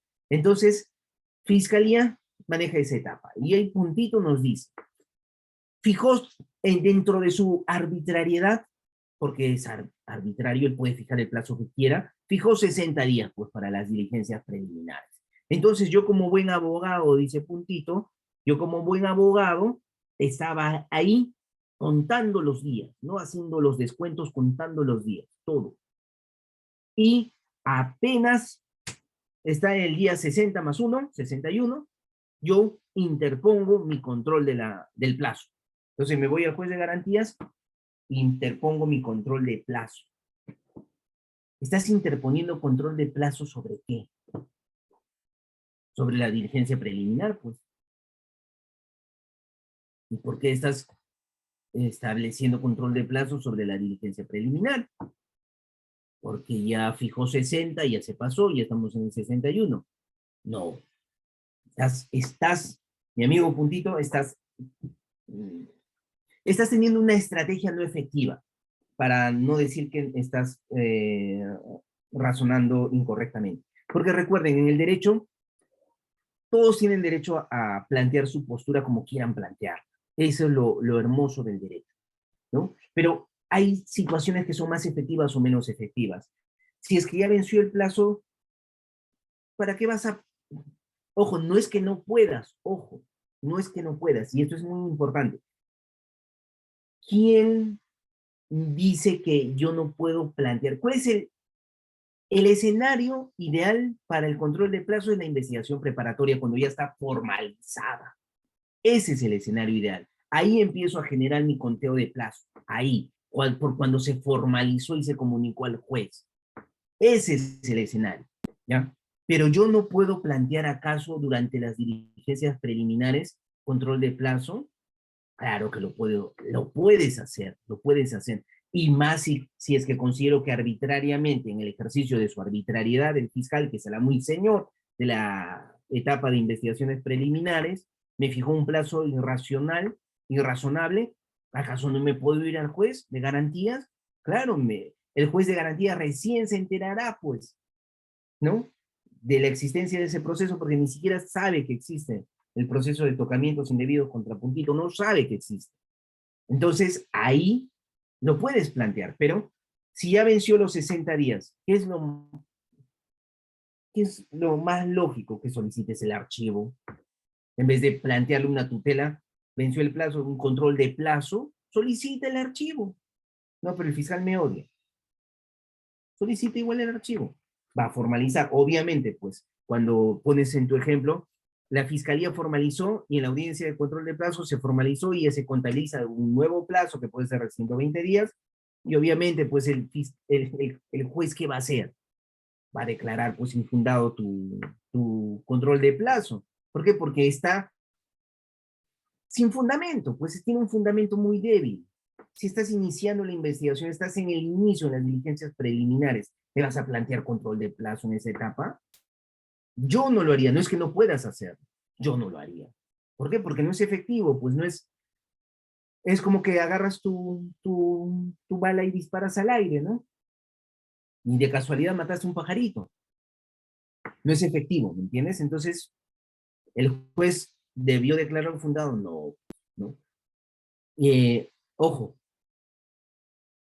otro juez Otro juez, de repente, puede que sí. O sea, no es que, acá no hay reglas, no es un blanco y negro, ¿ya? No es que es así o es asá, pero estratégicamente no sirve. Para mí, yo no lo haría. Y a mi amigo Puntito. Elisa, buenas noches, doctor. Tengo entendido que en pandemia los plazos procesales para reos en cárcel no procedían. Ya, eso es importante. Todos los conteos en pandemia son especiales y tenemos que estar atentos. Muchos plantean controles del plazo y no hacen pues los descuentos de todas las resoluciones que han habido. Ahora, en pandemia los plazos procesales para reos en cárcel, yo me imagino que tú te refieres al conteo de días para los beneficios penitenciarios de libertad condicional, de semilibertad. Me imagino que te refieres a eso. Si te refieres a eso, los días en cárcel, no los vamos a descontar, ojo, ¿eh? Los días en cárcel siguen siendo días en cárcel. Y quiere decir que se contabilizan con normalidad. Pero si estamos en otros escenarios donde, por ejemplo, tenemos prisiones preventivas, detenciones no oleadas y sacramentadas con sentencias de cosa juzgada, entonces ya estamos ahí en otro escenario, y en ese escenario ahí sí no se cuentan. Si te han dado prisión preventiva por 36 meses, o por 18 meses, o por 9 meses, entonces no puedes verificar esos plazos. ¿Por qué? Porque no hay actuación. Entonces tu abogado no puede decir, oye, mira, ya gané los 4 meses de la pandemia, entonces solo me han dado 6 meses de prisión preventiva y salgo a los 2 meses. No. ¿Por qué? Porque estamos en investigación. Entonces, todos los plazos en investigación se han congelado. Incluyen tus plazos también de detenciones preliminares, de prisiones preventivas. Pero si estamos en el escenario de reos sentenciados con sentencia de cosa juzgada, en calidad de cosa juzgada, ahí sí te sirve el conteo para tu semilibertad, libertad condicional o el beneficio penitenciario que quieras. Excelente pregunta, Elisa. Luis, ¿se sirve como abogado? Debemos estar atentos. Claro, excelente, Luis, siempre atento. Elisa, entre la denuncia y la Cámara GESEL, ¿cuánto es el plazo de días que se pueda realizar?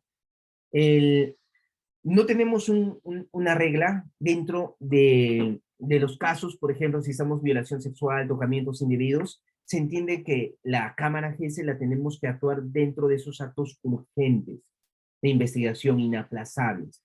Es decir, que tenemos que estar pues controlando los plazos dentro de 48 horas, 24 horas, ¿no? Pero no es que tengamos un barómetro taxativo en eso, ¿ya? Pero tiene que ser dentro de las diligencias urgentes e inaplazables. ¿Qué quiere decir? Que tenemos que manejar esos rangos, 48 horas, 24 horas, ¿ya?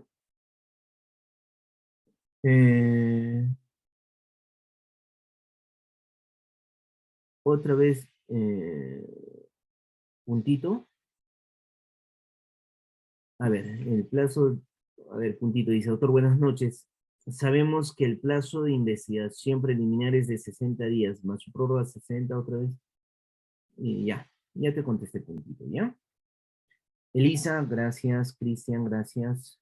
Juan Carlos, gracias. Luis, doctor, el plazo de la formalización preparatoria se cuenta desde la disposición fiscal o la resolución del juzgado que tiene por recepcionada la formalización. Doctor, el plazo de la formalización, ya. Claro, lo que pasa es que en teoría en teoría no tiene que haber lapso. ¿Qué quiere decir? Si el fiscal formaliza la investigación preparatoria, esa formalización es la comunicación. Entonces, yo puedo haber elaborado el documento en agosto, el documento de formalización puede tener fecha de agosto, pero no está formalizado. Entonces, ¿cuándo va a estar formalizado? Cuando esa comunicación ingresa al despacho del juez de investigación preparatoria. Entonces, ese registro de mesa de partes, que puede ser, hoy día estamos, por ejemplo, 18 de noviembre. Yo preparé el documento en agosto o en septiembre, pero ingresó el 18 de noviembre. Es en ese registro donde se considera la formalización, mi estimado Luis.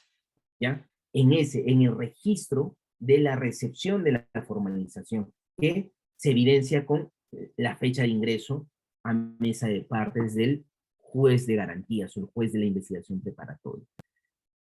Cristian, más allá de los actos, también lo hacen por la misma carga que maneja el Ministerio Público. Sí, pasa eso, ¿no? Luis, solicito el archivo, nada me garantiza que el fiscal me dé la razón. Claro, exacto. Tú puedes solicitar el archivo y el fiscal pues simplemente te niega el archivo y continúa, formaliza, ¿no? No es obligación por la solicitud, salvo que tengas una contundente argumentación, ¿no? Yo, por ejemplo, en esa etapa, en diligencias preliminares, trato de ejecutar los otros mecanismos que faculta la ley, siempre que esté dentro de lo que me permita, ¿no? Los acuerdos reparatorios, por ejemplo, o aplicaciones de principio de oportunidad, o solicitudes de archivo.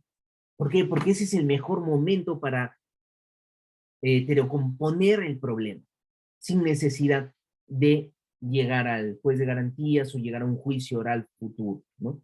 Es como que tratar de solucionar en ese momento. Ya es mejor, es mucho mejor. Y claro, como dice Luis, lo solicitas, pues no está obligado a darte la razón, ¿no?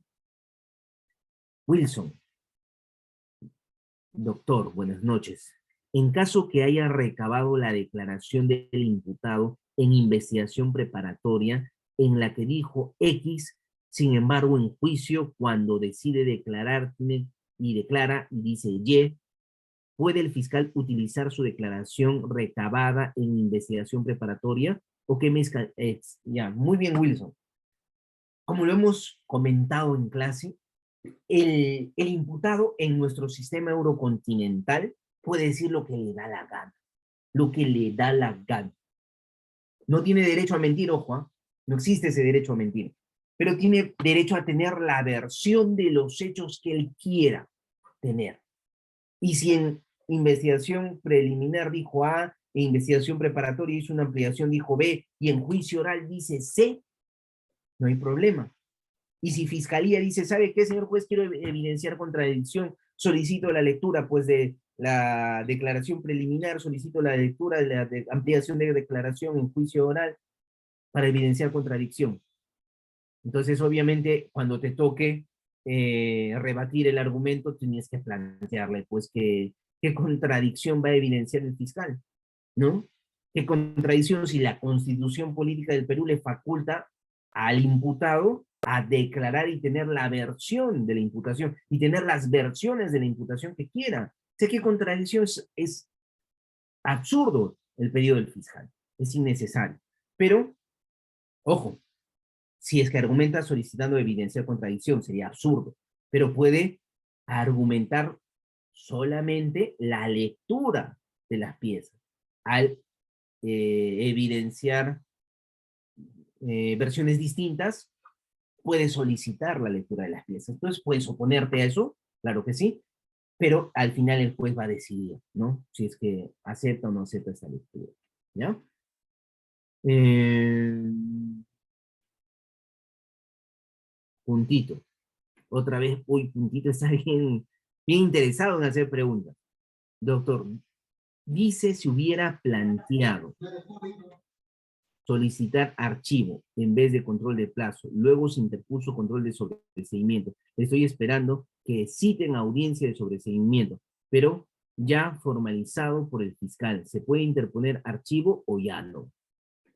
Buena pregunta, puntito. Si es que has solicitado tu archivo, el fiscal no te hizo caso, formalizó. Tú has hecho control de plazo, el juez no te hizo caso y se respetó la ampliación. Y tú solicitas sobreseimiento, y el fiscal no responde, estás a la espera de la audiencia.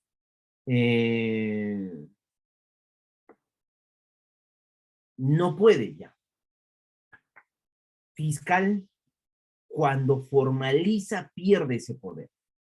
El momento que formaliza fiscalía y el juez ya conoce el proceso, fiscalía ya no puede archivar el caso, ya no tiene esa capacidad, ya no. Sigue siendo director de la investigación preparatoria, pero está supeditado a un control mayor del juez de garantías. Entonces, el único camino que le queda a Fiscalía es solicitar sobreseimiento y validar esta solicitud de sobreseimiento en audiencia de control de sobreseimiento. Entonces, ya no puede archivar, ya no tiene esa capacidad, ¿ya? Puntito, gracias a ti por muy buenas preguntas, Puntito. Luis, dice, doctor, disculpe, el juez de paz letrado que ha sentenciado por lesiones dolosas ha puesto reglas de conducta como firmar mensual, pagar reparación civil en su resolución. Requiere el sentenciado cumpla con las reglas de conducta bajo expreso apercibimiento de aplicarle el artículo 65.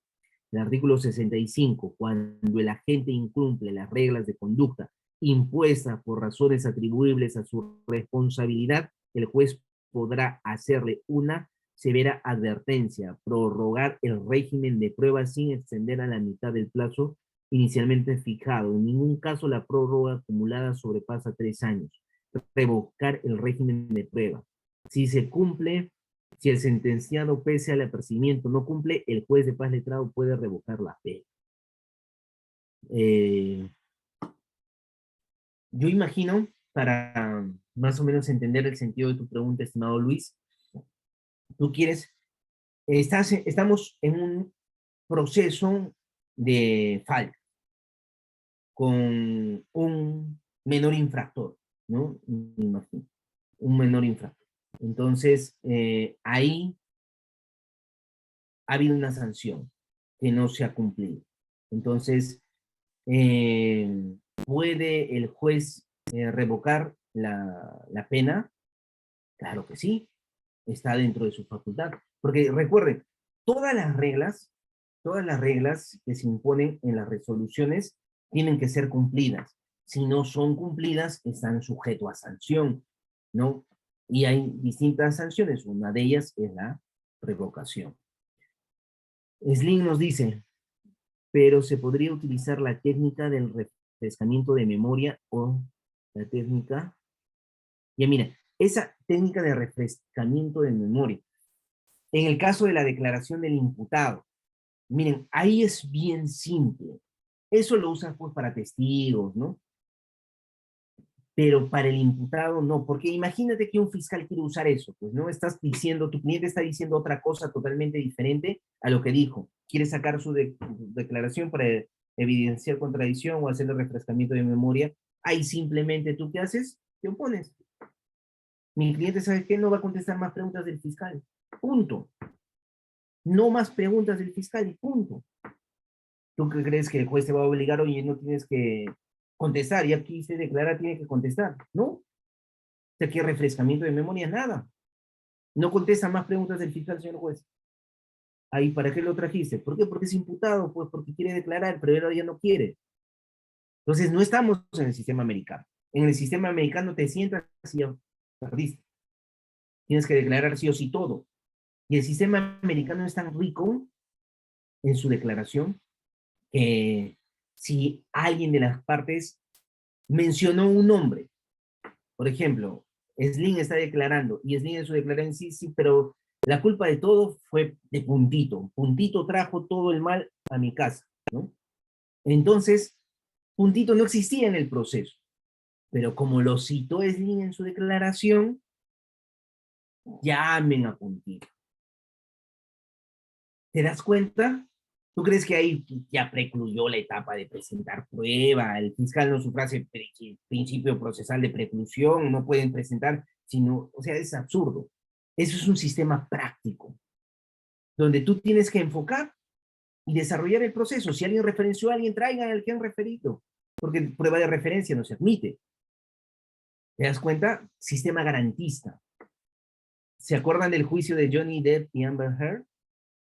¿Se acuerdan que Amber, cuando estaba declarando, mencionó a esta modelo Kate Moss y fue como su talón de Aquiles?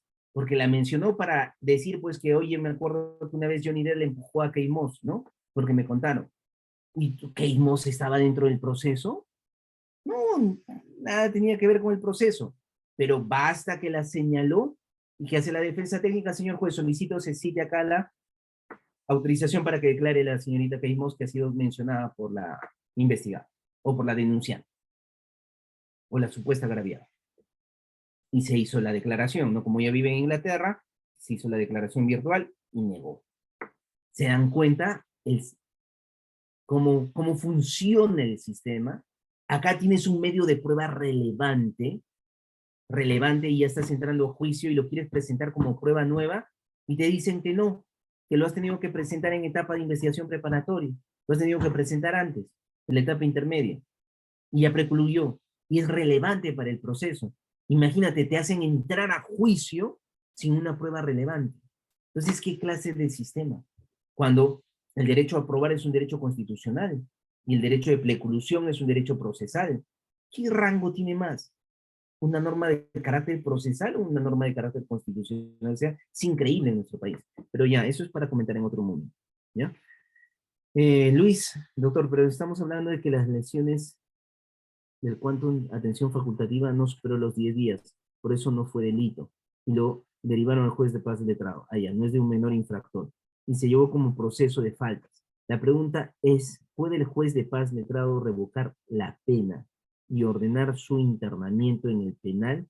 ¿No está sujeto a un habeas corpus? Ojo, Luis, depende mucho del contexto. Lo que pasa es que siempre que me hacen estas preguntas de que si puede o no puede, o sea, recuerden, en nuestro país, para bien o para mal, se puede todo, literalmente. Yo litigo en todo el Perú, he visto de todo. Si les contara lo que no he visto, pues es increíble. Entonces, si me preguntas, ¿puede el juez? O sea, se puede. ¿Está correcto? Eso es distinto. ¿Y cómo analizamos si está correcto? Ya son temas de casos concretos, que los tendríamos que tendrías que analizarlo ahí, ¿no? Sí, como dices, es un libro abierto el sistema, es verdad, ¿no? Acá un juez le da cadena perpetua a un violador de menor de edad y otro juez en un hecho similar le da absolución. O sea, el Perú es increíble, ¿no? Por eso yo considero que el sistema americano, con su control jurisprudencial, es mucho mejor sistema, mucho mejor. ¿Por qué? Porque procesalmente tienes predictibilidad, sabes lo que puede pasar y los jueces están sujetos, su discrecionalidad está controlada. Entonces eso hace un sistema mucho más garantista. Muchas gracias a todos mis amigos, mis amigas, muchas gracias por todas las preguntas y igual, cualquier duda tiene mi correo siempre o mi teléfono. Gracias a los amigos de Cefocat también. Muchas gracias, doctor David, por la excelente disertación y por haber absuelto las preguntas de nuestros participantes. Como siempre, doctor, ha sido muy dinámica y entendible la clase del día de hoy y esperamos contar con su participación en un próximo evento, doctor. Gracias a ustedes. Cuídense mucho. Gracias. Gracias. Y bien, a nuestros estimados participantes, recuerden que ustedes